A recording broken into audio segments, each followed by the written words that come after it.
ირანული ნავთობის შეძენაში. კარგი ვნახოთ, მინდა ვთქვა, ამჟამად ძალიან კარგი ურთიერთობა გვაქვს ირანთან, როგორი რთულიც არ უნდა იყოს ამის დაჯერება.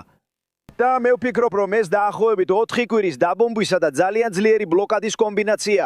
ბლოკადა შეიძლება უფრო ძლიერი იყოს, ვიდრე დაბომბვა, თუ გსურთ იცოდეთ. გუშინ ტრამპმა ისაუბრა ზევას ბლოკადის ეფექტურობაზე და ცოტა ხმის წინ CENTCOM-მა გამოაქვეყნა ვიდეო, სადაც ესკადრონული ნაღმოსანი აცილებს სავაჭრო გემს. მე გავდივარ, რომ დაბრუნდე ირანის პორტში, ნახეთ ეს. Sky 4, ანუ საბრძოლო გემი AS-15, გთხოვთ დაბრუნდეთ ირანის სარწყის პორტში. როგორ მიიღეთ ეს? მირებულია ბატონო, დიდი მადლობა. მირებულია ბატონო. გეზი ირანისკენ. მადლობა. 4 დიახ, საბრძოლო გემი. AS-15 მესმის, რომ თქვენ დაბრუნდებით თქვენს წინაპორტში ირანში. ეს აქ არის, საბრძოლო გემი AS-15. გისმენ არხით 16. ეს საოცარია, რომ მოვისმინე ეს საუბარი და პასუხი. ახლა ირანში დავბრუნდები.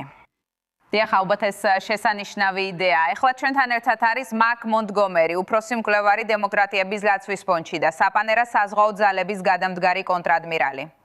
კონტრადმირალი, რომელსაც დიდი გამოცდილება აქვს ამ რეგიონში. სასიამოვნოა, რომ დაბრუნდით ადმირალო. მადლობა, რომ შემომიერთდით. ამ დილის მთავარი სიახლეა საგარეო საქმეთა მინისტრ არაქშის განცხადება, რომ სრუტე გახსნილია. პრეზიდენტმა ტრამპმა ცოტა ხნის წინ Truth Social-ზე პოსტი გამოაქვეყნა. ირანმა განაცხადა, რომ ირანის სრუტე სრულად გახსნილია და მზად არის გემების გასავლელად. გმადლობთ, თქვენი რეაქცია ამაზე, ადმირალო. თუ ეს სიმართლეა, ეს კარგი ამბავია. თითქმის ყველაფერს, რასაც ირანის ადმინისტრაციისგან ვისმენ, სიფრთხილით ვეკიდები და Guardia Revolucionária Islâmica. თუ ეს სიმართლეა, რადგან მათ უკვე იცრუეს, ატყუებდნენ, იცით, აჭიანურებდნენ. 47 წლის განმავლობაში დამალული იყო, ასე რომ აქ ფრთხილად უნდა ვიყოთ. თუ ეს სიმართლეა, ეს ადასტურებს, რომ ბლოკადა ძალიან ეფექტური იყო. ემბარგომ ირანული საწვავიდან თვეში 13-დან 15 მილიარდ დოლარს აკავებდა. დაახლოებით 300 მილიარდი წელიწადში. რაც ირანს კრიტიკულად ჭირდება ქვეყნის აღსადგენად, მას შემდეგ, რაც მისი ინდუსტრიული ბაზა 45 დღის განმავლობაში იბომბებოდა. ამ ბლოკადამ სასურველი შედეგი გამოიღო, ანუ შეცვალა ისლამური რევოლუციური გვარდიის, IRGC-ის პოლიტიკა და ნათლად აჩვენა, ვინ აკონტროლებს ჰორმუზის სრუტეს. ამერიკის შეერთებული შტატები, როცა სურს, აკონტროლებს ჰორმუზის სრუტეში მოძრაობას. დიახ, ირანმა გადაწყვიტა, რომ სრუტის ბლოკირება მისი ყველაზე ძლიერი გავლენის წერტილია.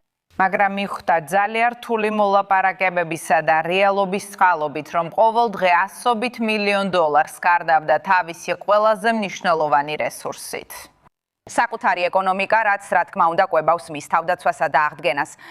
ზუსტად არ ვიცი, რამდენად ადარდებთ მათ ირანელი ხალხის მძიმე ეკონომიკური მდგომარეობა, მაგრამ მე ამაზე ვფიქრობ. როგორ ფიქრობთ, რამდენი ზეწოლა აქვს ჩინეთს?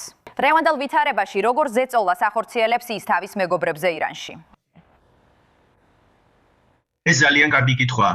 ისტორიულად ჩინეთი ყოველთვის არ იყო აქტიური მოთამაშე და 1959 წლიდან თავს არიდებს საერთაშორისო პასუხისმგებლობას. თუმცა ამან უკვე დაიწყო მათი იმიჯის დაზიანება. ეს მათ გრძელვადიან პერსპექტივაში აზიანებს, არა იმიტომ, რომ ჩინეთს საწვავი სჭირდება. ჩინეთს აქვს მხარი რეზერვები და ბევრი ქვანახშირი. მათ აქვთ განახლებადი ენერგიაც და ბირთვულიც, მაგრამ ჩინეთს სჭირდება, რომ სხვა ეკონომიკები იზრდებოდეს. მათი ეკონომიკა ექსპორტზეა ორიენტირებული, ასე რომ ისინი ვერ შეძლებდნენ. ამიტომ ჩინეთი ეკონომიკურ ზეწოლას განიცდიდა, რომელიც სხვა ეკონომიკებიდან ბუმერანგის ეფექტით მოდიოდა. ასე რომ, ალბათ მათ ირანზე ზეწოლა მოახდინეს. მე ვფიქრობ, რომ ის მნიშვნელოვანი ფიგურა იყო. ალბათ არა, მაგრამ მთავარი ფაქტორი ისაა, რაც პრეზიდენტმა თქვა. იცი, მისი დაბომბვის კამპანია, რასაც დაფინანსების შეწყვეტა მოჰყვა. ასე რომ იცი, როცა ვუყურებ იმას, რაც ხდება ხელოვნურ ინტელექტთან დაკავშირებით, რაც შენი სპეციალობაა და მომავალზე ვფიქრობ. ეს საკმაოდ ტრადიციული სამხედრო სიტუაცია იყო დაბომბვის კამპანიებითა და ბლოკადებით. როგორ ფიქრობ, ირანი და რევოლუციური გვარდია რას გააკეთებენ გადარჩენისთვის? ახლა რომელი მიმართულებით შეცვიან ძალაუფლების სტრატეგიას? მათ მოუწევთ ასიმეტრიული საფრთხეების ანალიზი. უკვე სცადეს ტრადიციული გზა. მიიღონ გრძელ და საშუალო რადიუსის ბალისტიკური რაკეტები, ბირთვული იარაღი ან გრძელ რადიუსიანი კონტინენტაშორისი რაკეტა. ეს ბირთვული იარაღია. ჩვენ ეს შევაჩერეთ. ამიტომ ვფიქრობ, ახლა ისინი უფრო მეტ კიბერულ ინსტრუმენტებს, ბიოლოგიურ და ბიოლოგიური პროცესების ინსტრუმენტებს განიხილავენ. ამიტომ ყველაფერი, რასაც ისინი ფიქრობენ, რომ შეუძლიათ გამოიყენონ შეერთებულ შტატებზე ზეწოლისა და მათზე უპირატესობის მოსაპოვებლად. მათი კიბერშეტევები ეფექტური იყო მხოლოდ ერთ კომპანიაზე ზევაში. ბოლო 45 დღის განმავლობაში არა ისეთ სექტორებზე, როგორიცაა ჩინეთი და რუსეთი. წყალი და ენერგია მთელ სექტორებზე ახდენს გავლენას. დიახ. ამიტომ საჭიროა ყურადღება მივაქციოთ ამ ახალ განვითარებებსა და ხელოვნური ინტელექტის პროგრამებს, ძირითადად ჰაკერულ პროგრამებს, რომლებიც ახლა სხვადასხვა ადგილას ვრცელდება და ვნახავთ, რა იქნება შემდეგი. ადმირალი მონტგომერი, მადლობა, სასიამოვნოა რომ აქ ხართ. მოდით გადავხედოთ ბაზრებს და ვნახოთ საითმიდის მოვლენები აქ. Dow Jones-ი გაიხსნა 649 პუნქტით, ზრდით და წლიდან დღემდე პრაქტიკულად სტაბილურია. მაგრამ ირანის საგარეო საქმეთა მინისტრის განცხადება, რომ ჰორმუზის სრუტე ღია, ისეთია თითქოს ირანთან ჩიხური მდგომარეობა უკვე მოგვარებულია. ამიტომაც მივესალმებით Guy Bensons, Fox News-ის პოლიტიკურ ანალიტიკოს და The Guy Benson Show-ს წამყვანს Fox News Radio-ზე. და დევიდ იასმანი, Fox Business-ის წამყვანი. ბატონებო, ძალიან კარგია რომ ორივე აქ ხართ, სასიამოვნოა თქვენი ჩვენთან ყოფნა. დევიდ, რა არის თქვენი რეაქცია? იმის მიხედვით, რაც დღეს ბაზრის გახსნისას მოვისმინეთ, კარგი. ირანის ბაზარმა თითქოს თავის პიკს მიაღწია, რადგან ყველა ამბობს, რომ სწორედ ამიტომ მიდის ბაზრები კარგად. ბაზრები გაიზარდა, როცა ოქრო $90-ზე ქვემოთ დაეცა და შემდეგ ზრდა განაგრძო.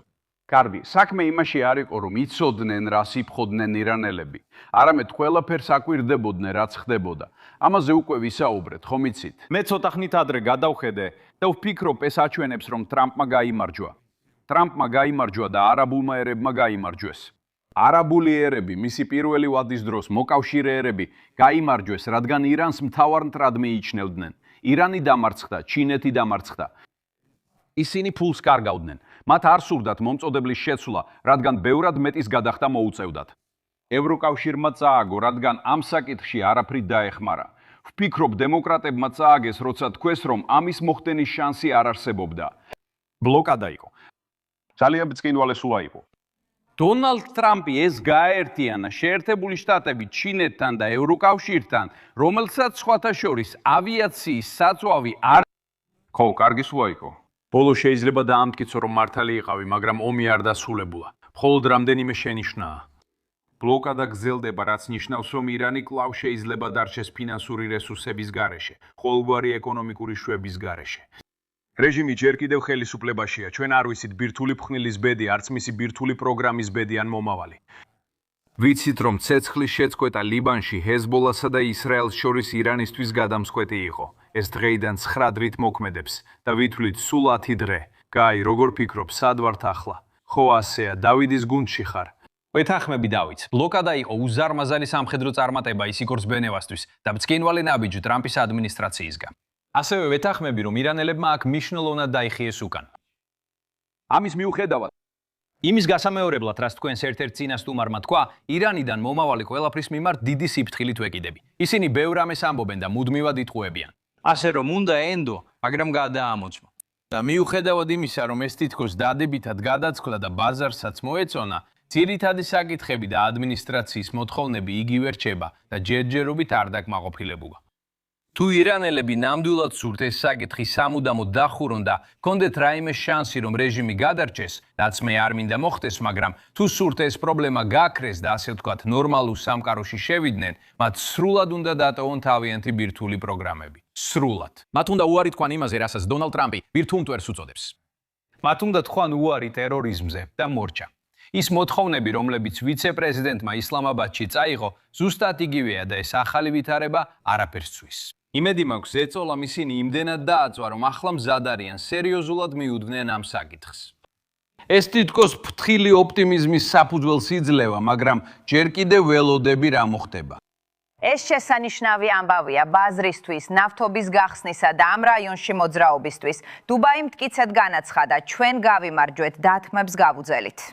ეს პირველი შემთხვევაა, როცა ვხედავთ, რომ სპარსეთის ყურის ამ სახელმწიფოებმა თითქოს საკუთარი თავდაცვა გააქტიურეს. ისინი დაზარავდნენ, მათ მხარი დაუჭირეს შეერთებულ შტატებს ამ ბლოკადაში და ვფიქრობ, რომ ჩვენ ვხედავთ ძალიან ახალ ალიანსს, ან ამ ალიანსის კონსოლიდაციას სპარსეთის ყურის სახელმწიფოებს, ისრაელსა და შეერთებულ შტატებს შორის. რას თქვენ თქვით? ბოლოს და მთავარი. საუდის არაბეთს შეუძლია ისრაელის პორტები გამოიტენოს თავისი ნავთობის გადასატანად. ეს არ არის საოცარი. გარდა ამისა, ამ ნავთობის კრიზისის მთავარი განსხვავება ისაა, რომ წინა შემთხვევებში ჩვენ ნავთობის ჩეკებზე ვიყავით დამოკიდებული. ამჯერად მსოფლიო დამოკიდებულია იმაზე, რას აკეთებენ შეერთებული შტატები და შეერთებული შტატები გახდა ენერგიის მთავარი მომწოდებელი და ძრავა მთელი მსოფლიოსთვის. ერთადერთი ხალხი, ვინც ჯერ კიდევ იტანჯება ირანელები არიან. მათგან ბევრი ჯერ კიდევ პატიმრობაშია, ბევრი კი რიგშია, რომ თეირანის ქუჩებში სიკვდილით დასაჯონ და ისინი ამ რეჟიმის დასრულებას ითხოვენ. ისინი სურთ, რომ ეს ყველაფერი რეჟიმს ისე ძლიერად დაარტყას, რომ მათ გადარჩენა ვერ შეძლონ. გაი. ეს არის იმედი, ეს არის ირანის ხალხის მიზანი. ჩვენ ლოცულობთ მათთვის და ძალიან მნიშვნელოვანია, როგორც ჩვენ რეგულარულად აკეთებ შენს გადაცემაში მართა, გამოავლინო ამ რეჟიმის ბარბაროსობა ირანის ხალხის მიმართ. სოფლიომ ბევრჯერ ყვიროდა ღაზას შესახებ ხშირად არაკეთილ სინდისიერად, როდესაც საქმე ეხებოდა სამოქალაქო მსხვერპლს. ამავე ადამიანებიდან ბევრი განსაკუთრებით დუმს ირანის ხალხზე და ეს ალადმყოფურია.